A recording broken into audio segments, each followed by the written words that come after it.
Hey, this is Larry Osborne here again with one of our daily doses, and we continue to think through some of the hidden gems in Scripture. And one of my favorites is from the book of Proverbs. It's found in chapter 21. It's just a couple of verses, but they greatly impacted much of my thought patterns about how things were going in my life and my thought patterns about what God wanted from me. The passage reads this way: There is no wisdom, no insight, no plan that can succeed against the Lord. The horse is made ready for the day of battle, but victory rests with the Lord. You see, what this passage is saying here and what Solomon is bringing out to us is that at the end of the day, the Lord has a plan. And there is no wisdom, there's no insight, there's nothing we can do that will really thwart it. And what that told me when I began to reflect upon this and reminded me of was the simple fact that when things go well, I tend to take too much credit. And when they go poorly, I tend to take too much blame. Because the reality is the horse is made ready for the day of battle. That's the part we do.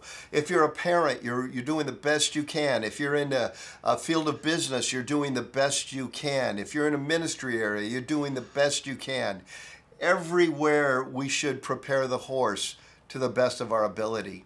But at the end of the day, even though the horse is made ready for the day of battle, victory rests for the Lord. It's His call. And what that did was just take so much pressure off me. Instead of beating myself up when things didn't go well, I looked back and said, did I do the best I could under the circumstances?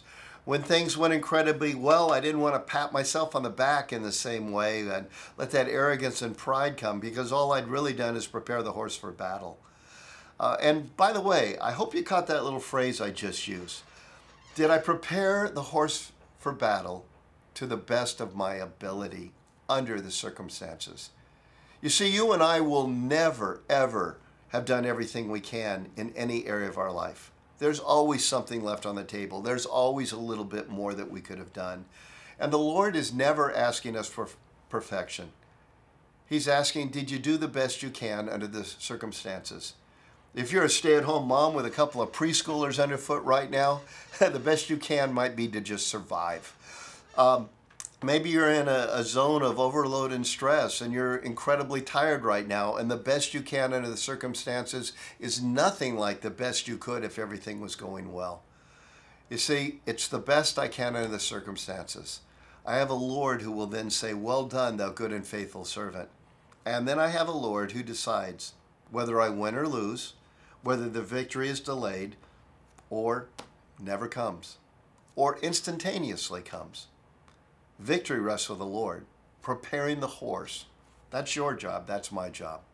So today, in your workplace, in your family, if you're married, with your marriage, in your dating relationships, with your schooling, with your ministry, are you doing the best you can under the circumstances to prepare the horse for battle? And if the answer is yes, then take a nap and sleep well.